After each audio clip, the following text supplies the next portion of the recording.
Hello, my name is Robin and I'm a storyteller. And I'm reading this book at the moment. It's brilliant.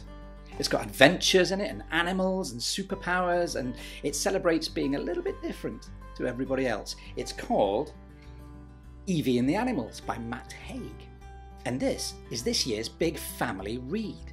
You can download this book at the address here. Now don't worry, if you're not already a member, you can simply join up and then download the book. Do it. You won't regret it. It's a fantastic read. I think it's time for a story. So sit back, relax, and enjoy The Empty Pot.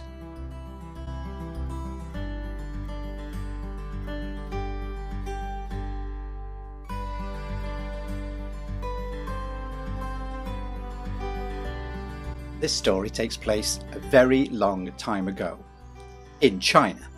And the Emperor of China was a very, very old man. And he wondered who was going to rule China after he had gone. He had no children of his own, you see, so it wasn't all that simple. And how do you choose an heir, anyway? How do you find someone that is just and brave and honest? It just so happened he was taking his daily walk in the palace gardens, pondering this very issue. He looked fondly at the lovely flowers waving in the gentle summer breeze, the busy bees,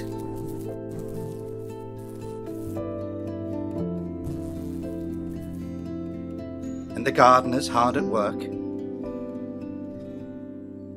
He rather admired the gardeners, the way they could make things grow up out of the ground, their relationship with the natural world. And that's when he had an idea. It was perhaps the best idea the emperor had ever had. And the next day, there was a royal proclamation.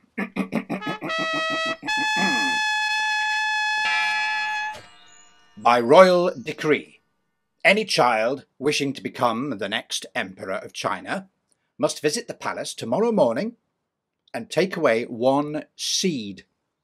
In 6 months' time, the child that has grown the finest and the loveliest flower from their seed will become emperor. Well, you can imagine the excitement. And the next morning, the palace courtyard was full of children and parents, all waiting in line patiently to receive their one little seed.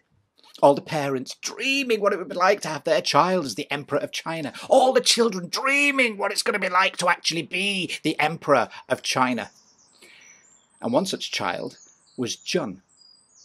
Jun was considered to be the best gardener in his village. He could often be seen in his little garden at home, deadheading the flowers, moving saplings to a nicer place in the sun, watering thirsty plants, pulling up new weeds. His flowers were the finest and the loveliest flowers that anyone had ever seen. His vegetables were the largest and tastiest vegetables anyone had ever tasted. Everyone who knew him thought that Jun was bound to win this competition. And Jun himself was very excited to receive his seed. He carried it carefully home, securely held in his hands, not too tight so as to crush it, but tight enough that it wouldn't fall and be lost. The next day, Jun got a plant pot. He put some small stones in the bottom for drainage.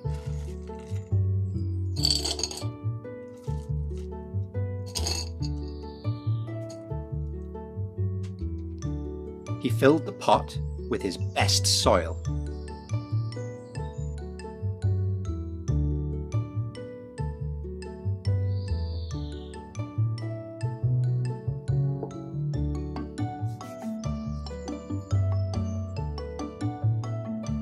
He placed the royal seed on top of the soil.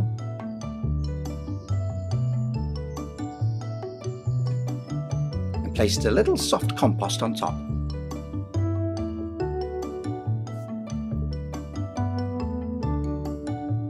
He gently watered the seed. Then he waited. And all over the country, children were doing exactly the same thing, waiting for their seed to sprout, grow, and blossom into a beautiful flower. And soon they were. Little green shoots began to appear in all the plant pots. Hundreds and hundreds of flowers started to grow.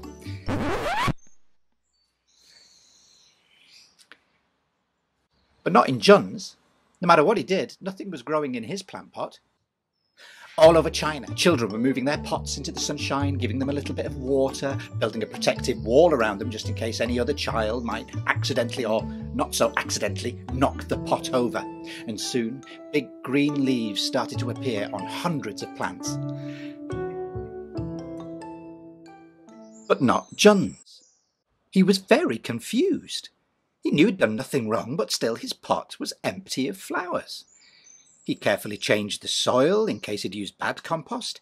He moved it to another spot in case it wasn't getting enough sun. He checked for beetles in case they were eating the roots. He watered it more. He fed it plant food. He was at his wit's end. 6 months passed, and the day came for the children to take their plant pots to the palace, to be judged by the old emperor himself. So they all put on their best clothes, and they carried their pots, each with a beautiful flower in it, through the palace gates and into the courtyard. John was there too. Despite his best efforts, despite caring for it every single day, his pot was empty. Well, it had some soggy compost in it. He had nothing to show. He felt so ashamed.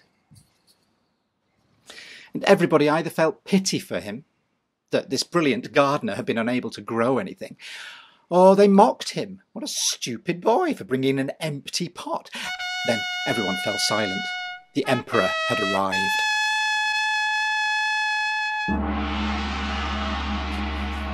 The old man walked up and down the lines of proud parents and smiling children, looking at each and every flower. Each flower he passed was more beautiful and more fine than the last, but he didn't seem pleased. In fact, he had a frown on his face.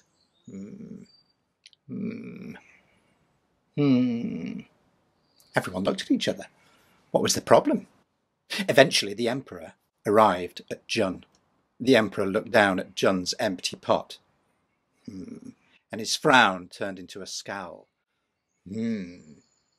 "Why have you brought me an empty pot, young man?" asked the emperor. Jun looked up. "I don't know," he said.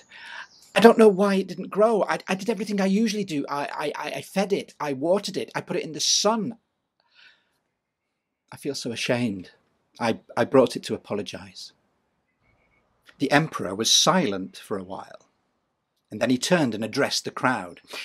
"The seeds that I gave to each and every one of you 6 months ago had all been cooked in an oven. And no plants will ever grow from a cooked seed."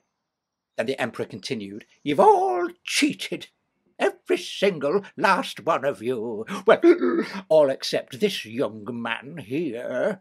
He's the only one honest enough not to cheat and brave enough to admit his failure. And so," he said, turning to Jun, "I will reward him with the whole kingdom and make him Emperor of China." And he did. The end.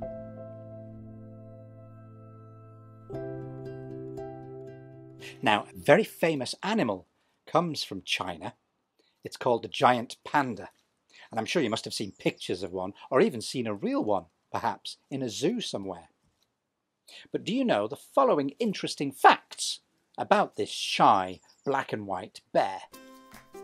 1. Panda's favourite food is, of course, bamboo, and they eat a lot. Every day, one panda will eat 12 kilograms, that's 27 pounds of the stuff. That's about the same as a big tin of paint, or a 2-year-old.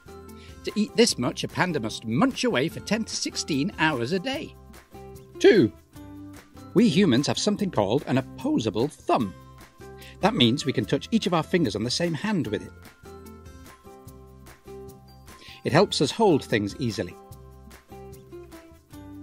A panda doesn't have an opposable thumb, but to help it keep hold of the bamboo, it has an extended wrist bone, which pretty much serves the same purpose.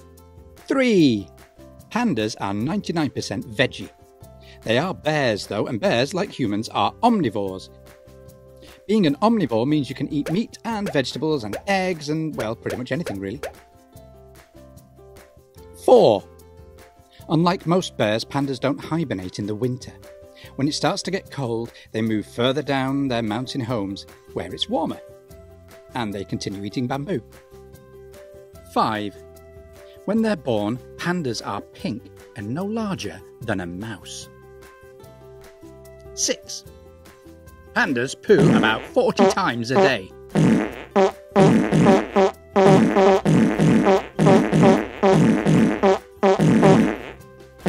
7.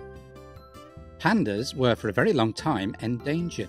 The Worldwide Fund for Nature uses the panda as its symbol. The remaining wild pandas can be found in the mountains of central China. But there are only around 1,800 left.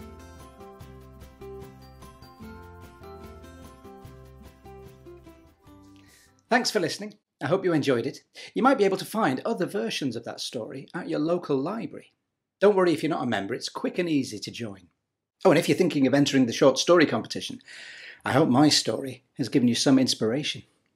You can find more information on the competition here.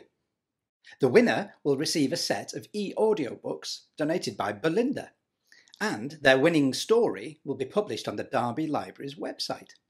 So good luck, and I'll see you soon.